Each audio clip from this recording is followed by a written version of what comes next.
رات کا وقت تھا۔ اللہ کے رسول صلی اللہ علیہ وآلہ وسلم قافلے سے علیحدہ ہو کر قضائے حاجت کے لیے چلے گئے، لیکن جو پیچھے صحابہ کرام رضی اللہ عنہم تھے ان کو معلوم نہیں تھا کہ اللہ تعالیٰ کے رسول کہاں گئے ہیں۔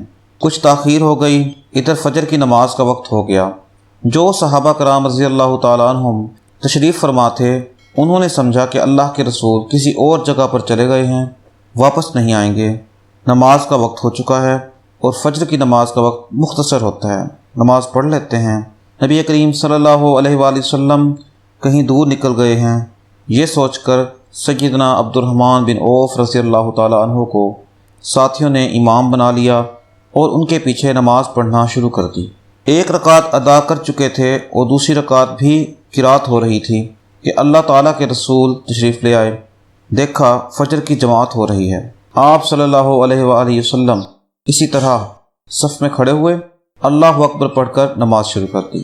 مغیرہ بن شعبہ رضی اللہ تعالیٰ عنہ فرماتے ہیں جب سیدنا عبد الرحمن بن عوف رضی اللہ تعالیٰ عنہ نے دوسری رکعت مکمل کر کے سلام پھیرا تو کیا دیکھتے ہیں کہ اللہ کے رسول صلی اللہ علیہ وآلہ وسلم کھڑے ہو کر دوسری رکعت ادا کر رہے ہیں۔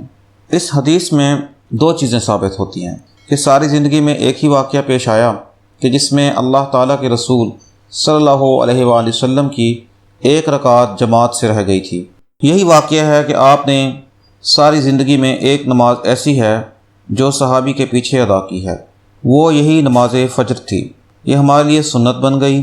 اگر کسی کی نماز رہ جائے تو وہ کیسے ادا کرنی ہے، اس پر عمل کرتے ہوئے آج بھی کسی نماز میں تاخیر ہو جائے تو امام کے سلام پھیرنے کے بعد وہ کھڑے ہو کر اپنی نماز کو پورا کرتے ہیں۔ اللہ تعالیٰ اس طرح کے تمام سوالات کو سمجھ کر اس پر عمل کرنے کی توفیق عطا فرمائے اور ہم سب کو اپنی زندگی میں دین پر قائم رکھے۔ اللہ حافظ۔